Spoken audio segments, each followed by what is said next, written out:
Good day, everyone. So we're reviewing Wetzel's Limnology textbook, and this is edition number 4. And we're focusing on chapter 7, the fate of heat. And more specifically today, we will be looking at processes causing stratification and mixing in the upper mixed layer. So let's get started.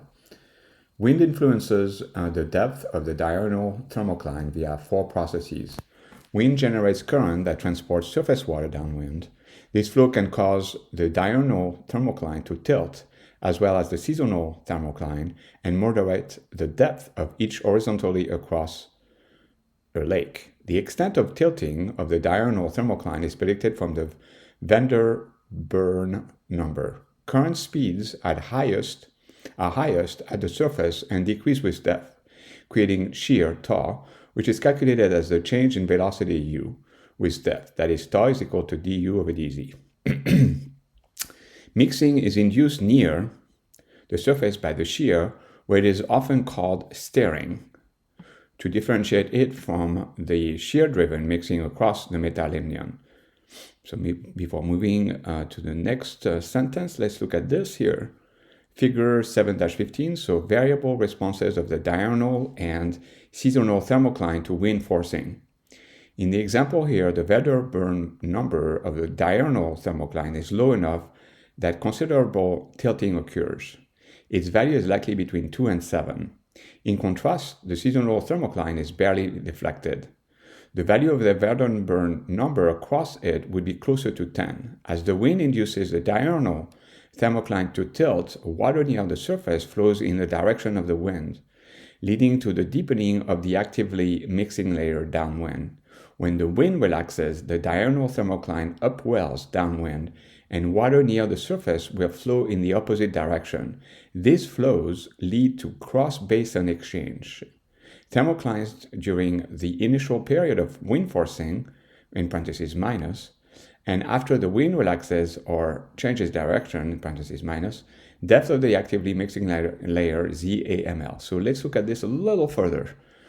So we have u, which is the speed of the wind, and we have the direction of the wind, so it goes from left to right.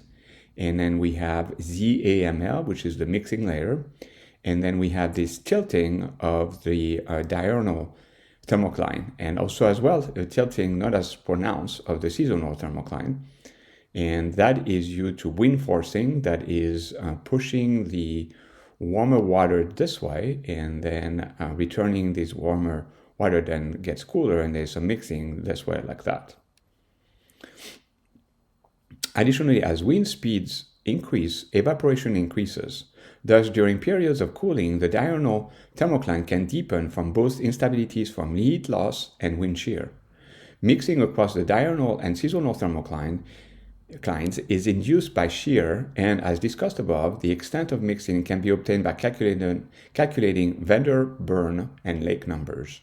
Additionally, if the lake number decreases below 10 for a lake as a whole, upwelling of the seasonal thermocline can occur upwind, and cooler water can be mixed into the upper mixed layer, creating horizontal density gradients.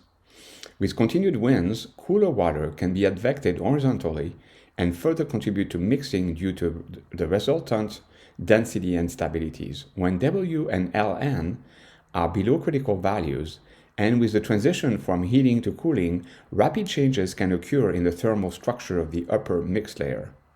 The combination and interaction of processes such as those described above cause variations in temperature, thermostructure, and mixing between days and over diel cycles.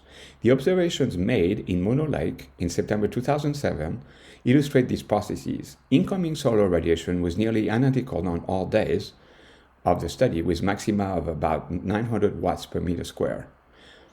But winds were light on a day of year, DOY 254, and the timing of the onset of high winds varied on the other 2 days, DOYs 255 and 256.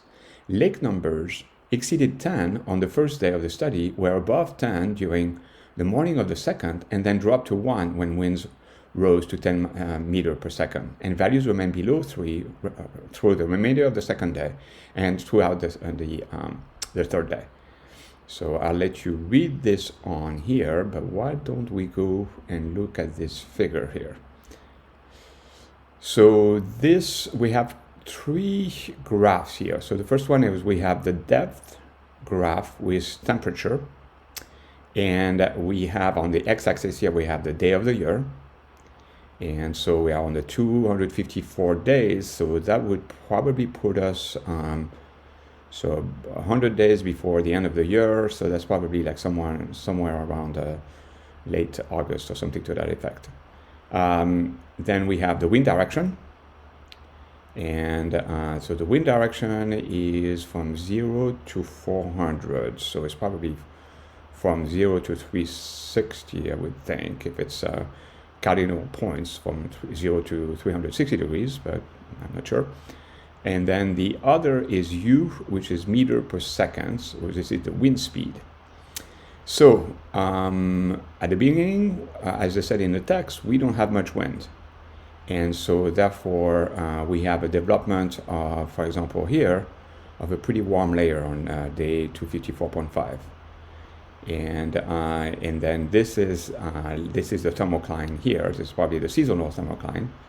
And then this is what we call the diurnal thermocline right here. And so then the winds start to pick up right here. The wind speed start to pick up, and the wind direction also remain constant at about 200. So that would put us from the southwest, 200 degrees.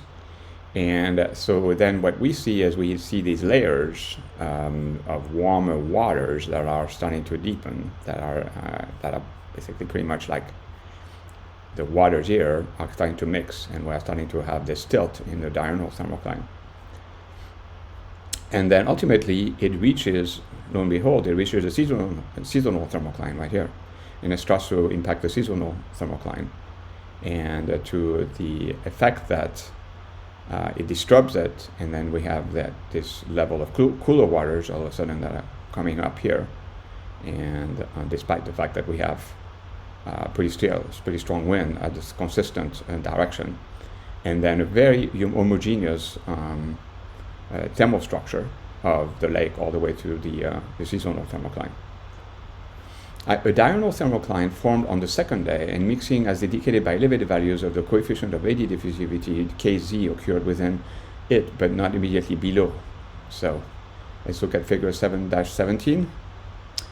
So high resolution profile of the temperature black line and calculated values of the coefficient of AD diffusivity Kz purple above 14 meters in the 30-meter deep western basin of Mono Lake in California. So yeah, it's like 12 September 2007. So here we have depth, and we have the Kz values that are mapped, and so this is actually a logarithmic scale.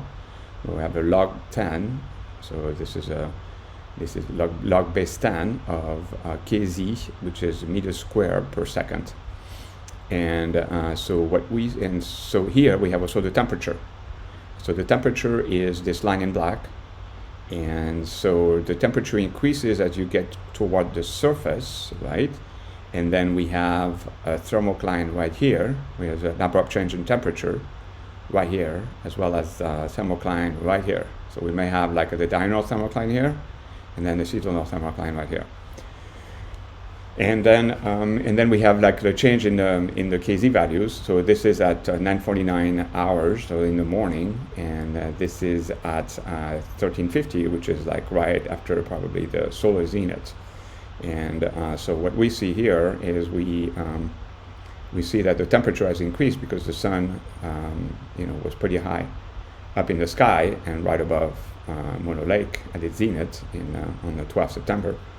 And created this warmer structure. And then we have the diurnal thermocline definitely here, and then here we have the seasonal thermocline that has developed. And then in terms of the Kz values, we have a very good resolution of the Kz values in the early part of the afternoon right here, and then we have the development of the Kz values right here.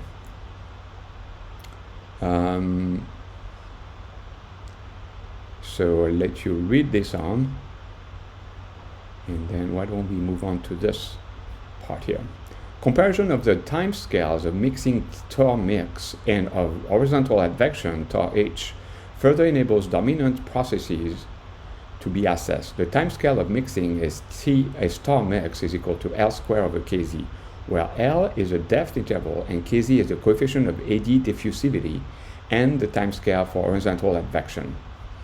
So here, deepening of the upper mixed layer due to cooling and possibly wind-induced mixing. As a result, water from the thermocline is entrained, mixed upward into the mixed layer. The y-axis is depth, here noted as Z, with an initial temperature profile of this curve here, and subsequent profile of this curve. So what we are looking at here is that we have a deepening of, so the mixed layer, which is the layer that is right below the surface, is starting to get mixed due to cooling because there's upwelling of cooler water from the bottom of the lake into the upper part of the lake that is caused by the wind-induced mixing, and that is pretty much like creating eddies and pulling in some water from the deeper part of the lake into the upper part of the lake, and then cooling therefore the water. So we have a warmer water here at the beginning, and then we have a wind event, and then we have like cooler waters here, right here, and then we have that thermocline right here. So we went over this formula, and let's see. Let's move on to this. As the diurnal thermocline deepened on DOY 255, water in the subsurface layer below, it would have been entrained. Water from the seasonal thermocline was entrained into the upper mixed layer of DOY on DOY 256. So all of this pretty much is looking at that analysis that we just did of the thermal structure of Milo Lake in the middle of September 2007. Let's move on to stratification. Thermostratification. The processes that cause stratification and mixing are similar for all lakes, yet variation occur as a function of latitude and altitude, as they influence solar radiation, near surface temperatures, and the presence or absence of ice, resulting in several types of annual stratification. First, using time series of a temperature from an Arctic lake, typical changes in stratification over the ice-free period are illustrated. Then comparisons are provided for Arctic, temperate, and tropical lakes to illustrate changes in thermal structure, buoyancy, frequency, N, and Kz, and address how the differences among lakes results from differing surface energy budgets, optical properties, wind speed, lake numbers, and morphometry. The setup and persistence of summer stratification in an Arctic lake. Stratification is induced when incoming solar radiation exceeds the heat losses and the energy from wind is insufficient to erode the stratification. For example, following ice off in a 1.5 kilometer square Toolik Lake. So Toolik Lake in Alaska, Toolik Lake is located on the North Slope, actually like along the North Slope highway that goes to Dead Horse. And there's a field station there that is maintained by the University of Alaska Fairbanks. Stratification was weak. Incoming solar radiation had daily maxima approaching 800 watts per meter squared, with a diffuse attenuation coefficient of KD of 0.5 per meters. Wavelength band between 400 and 700 nanometers, and other attenuation coefficients as in table 7-1. More than 80% of the incoming shortwave radiation was absorbed in the upper 2 meters, with cold surface water temperatures relative to air temperature. Sensible heat was initially positive, and latent heat fluxes were small compared to later in the season, despite wind speed maxima of 5 meters per second. The heat loss terms of the surface energy budget were appreciably less than the incoming shortwave radiation during the day, enabling heating. As heat was introduced, the temperature and therefore density gradient between the upper mixed layer and water immediately below increased due to the cold temperature following ice off. Or in Alaska, we call that breakup. Okay, so ice off is when the ice has melted and the surface of the lake is liquid water.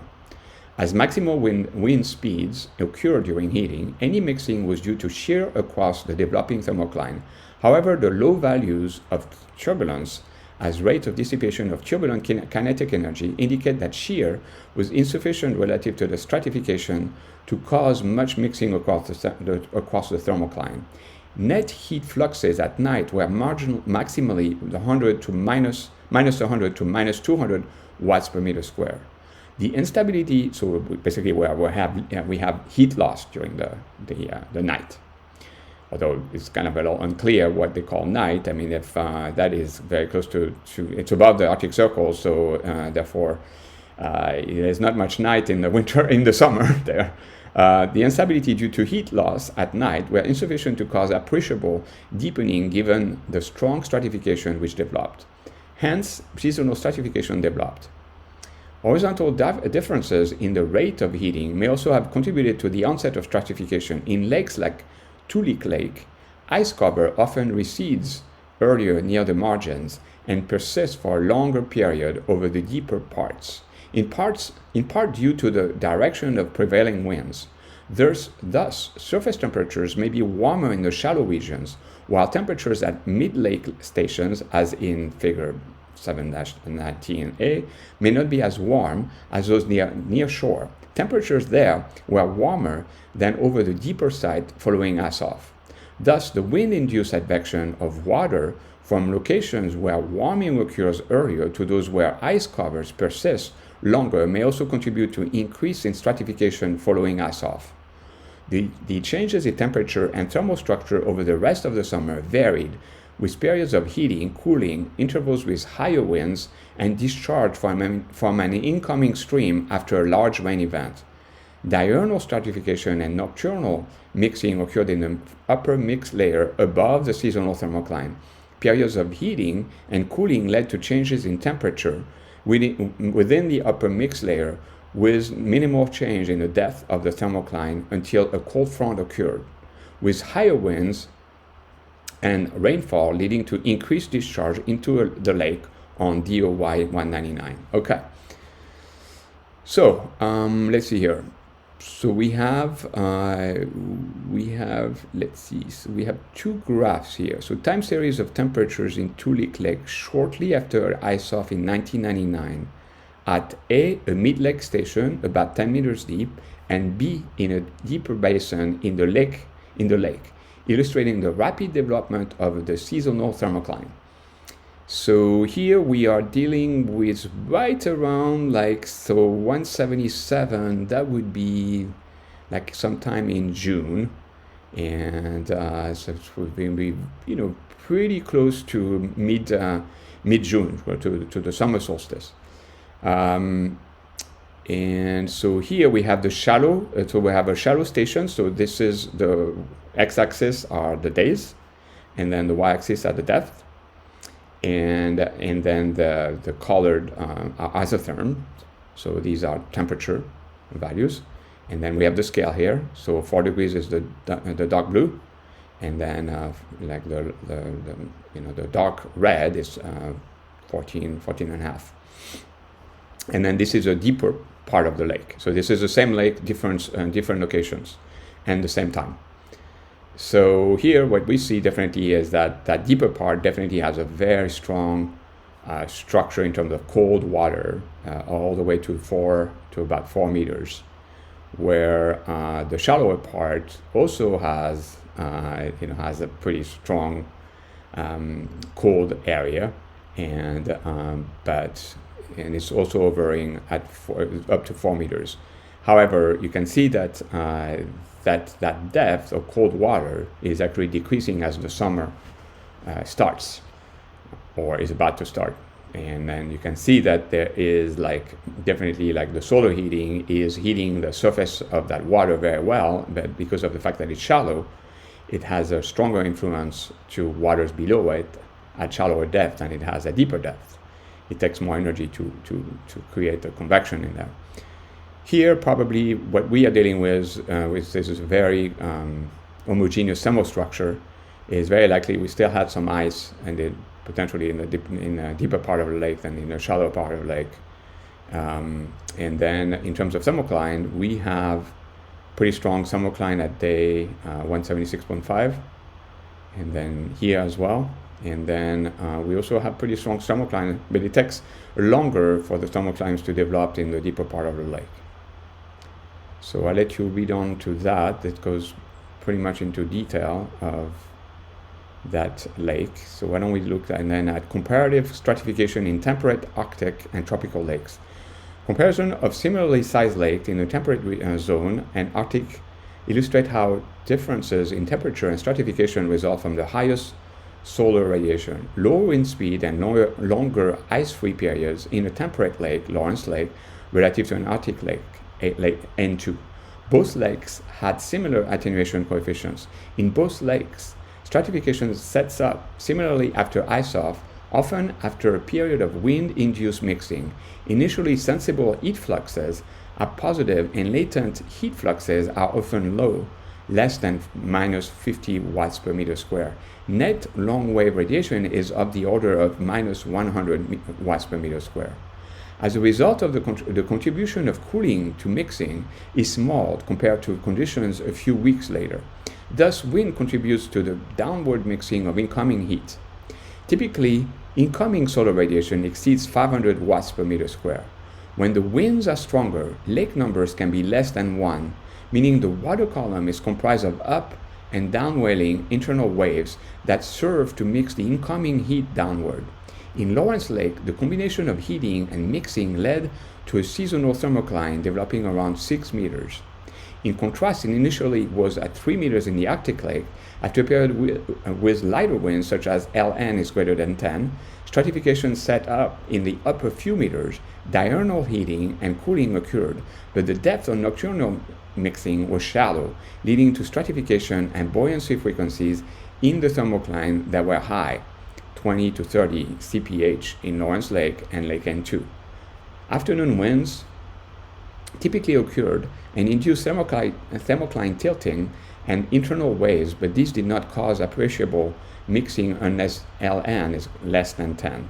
The deepening of the upper mix layer by convection depends on the extent of heat loss and the underlying stratification. This relation is given by dH over dt is equal to beta over hn square, where beta is the buoyancy flux, that is the magnitude of cooling computed from the heat flux, h is the depth of the mixing on the mix layer, and n2 is the buoyancy frequency squared. In spring values of beta are between minus 1 by 10 to the minus 8 meters squared per second to the minus 3 in the temperate lake, for h of 1 meters and n square of 0.0012 by s to the minus 2, only 0.1 meters would be entrained over a 12-hour night, and the upper water column would restratify in the day, enabling a continued buildup of near-surface stratification. However, with cloudy days and increased winds such that Ln again drop to values near 1, the increased mixing transport the heat downward, contributing to a thickening of the seasonal thermocline. Thus, the stratification in Lawrence Lake consisted of an upper mix layer and a metalimnion. The patterns were similar in the Arctic Lake, where buoyancy frequencies reached between 20 and 30 CPH in the thermocline within about 2 weeks of ice-off. All right, so that's a lot of content here. So let's look at what we have here first.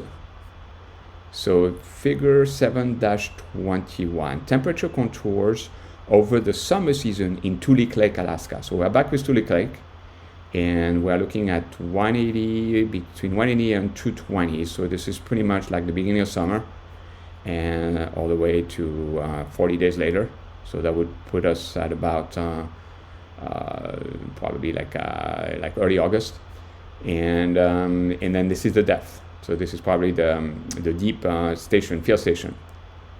So at the beginning, where we are close to the summer solstice and we're like just ebbing from it, like getting away from it, like in early July, we have like warm water. So the sun is pretty much at this maximum in the sky for that year, and it's going to heat the water of the lake, right? And so here we have pretty well developed thermocline on some of those days, right? And then we also have some mixing going on.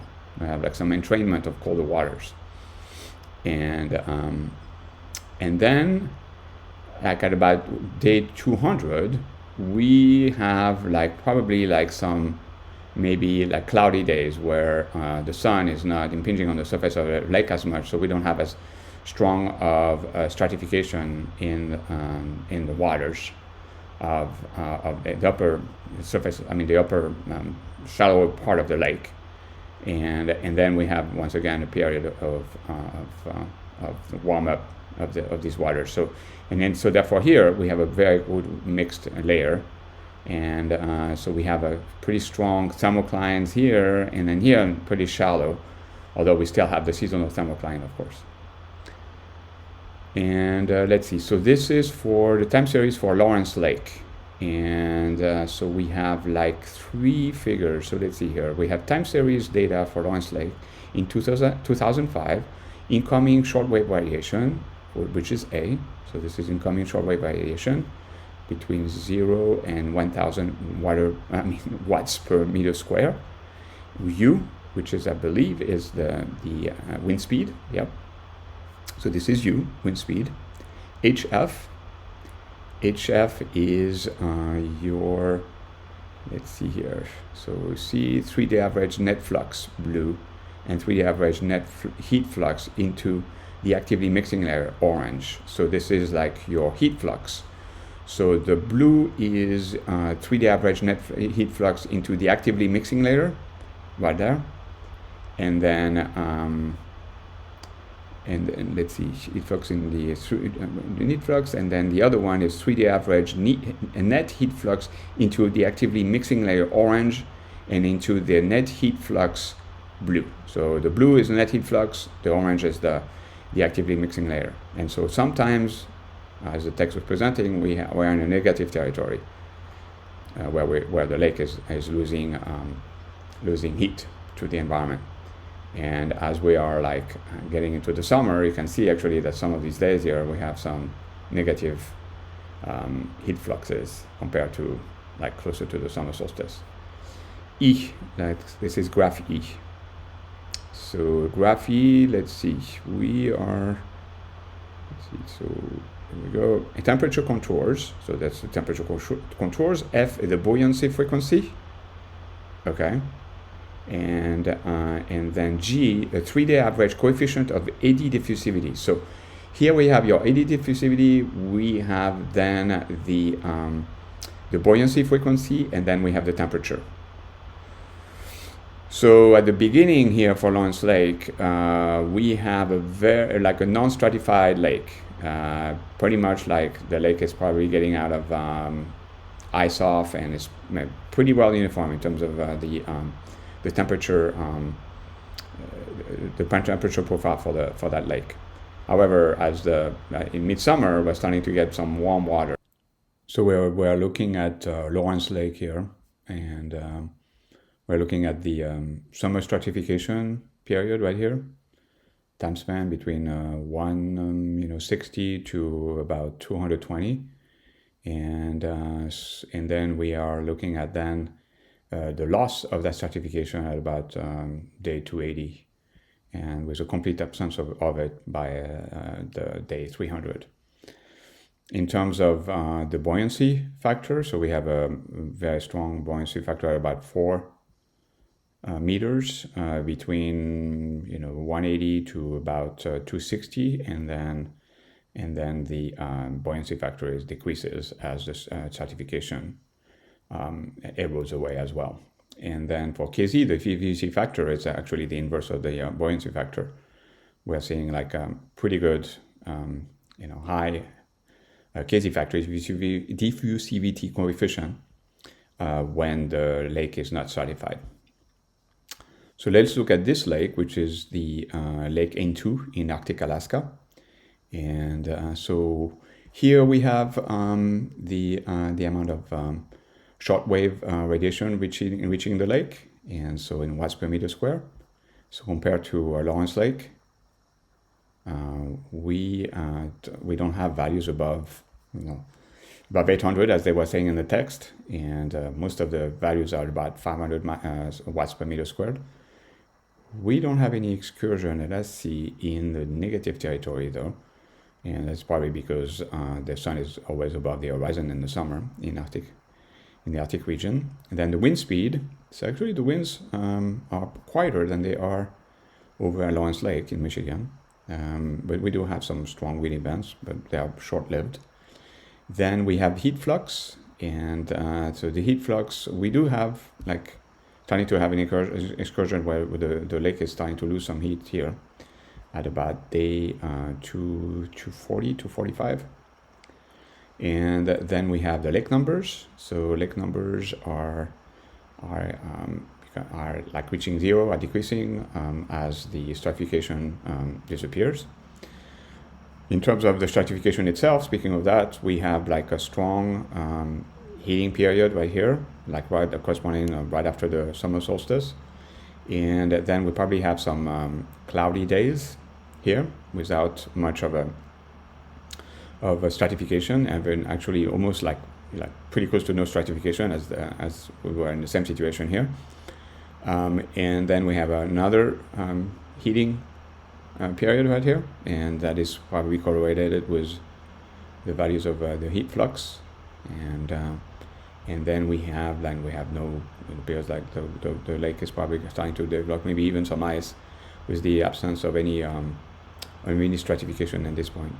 The buoyancy factor. So buoyancy factor reflects the presence of stratification or not. So during a period of high stratification, we have a higher buoyancy factor, and then during a period where the lake is not stratified, our buoyancy factor is lower, and then that's the inverse for the diffusivity factor.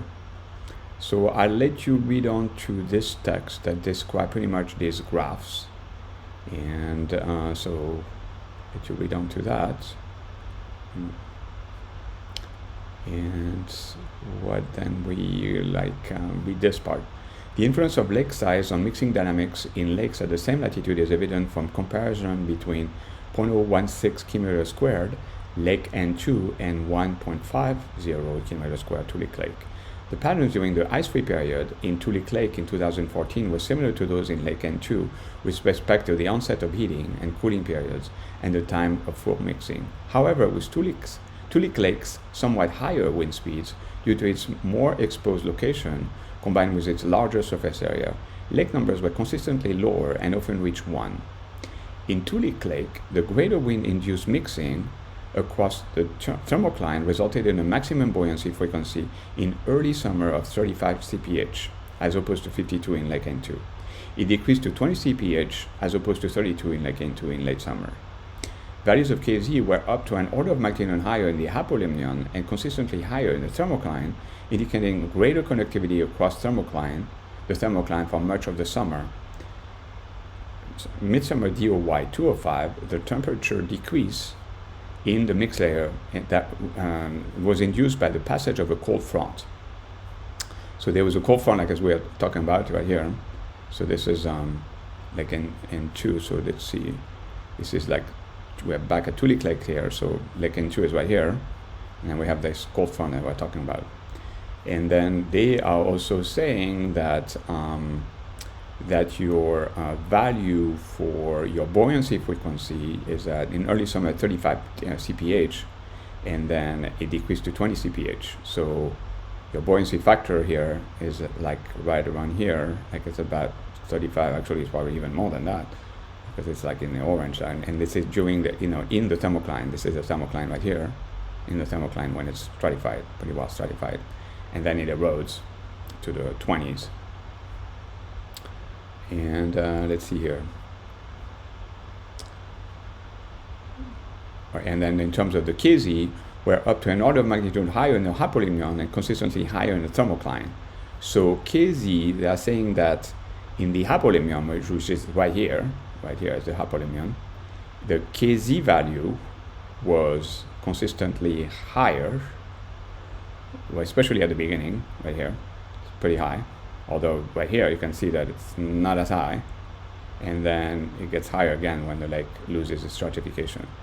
And then they are saying also that the KZ, the tendency of the lake to diffuse, to turn over, to have some amount of convection, is like in the is pretty prevalent at the surface, because of the wind-induced mixing, and then there is some amount of resistance in the around in the thermocline right here. All right. So why don't we then look at this graph, series of graphs for Toolik Lake. So it kind of follows a little bit Lake N2, and so we have like kind of the same pattern for your diffusivity coefficient. Your N value is actually like, it's pretty uniform. It's like in the 0 to 10 territory, but we do have like some values that are higher than that, especially in the thermocline area. And then temperatures, so we have a heating event. We'll probably have also another cold front that comes in as well here, and then we have a heating pattern right here, but it's not as high because the sun is now at a lower angle in the sky, although it's still above the horizon because we are above the Arctic Circle. In terms of the amount of solar energy reaching the lake, so we do have like this pattern, the diurnal pattern, despite the fact that the sun should be above the horizon during that time. So, but somehow it has like values close to 0 watts per meter squared, and we even have excursion below in terms of heat flux in a negative territory right here, which corresponds to that. And then in terms of wind speed, we have a little higher number of events with a higher wind speed than we do here for Lake N2.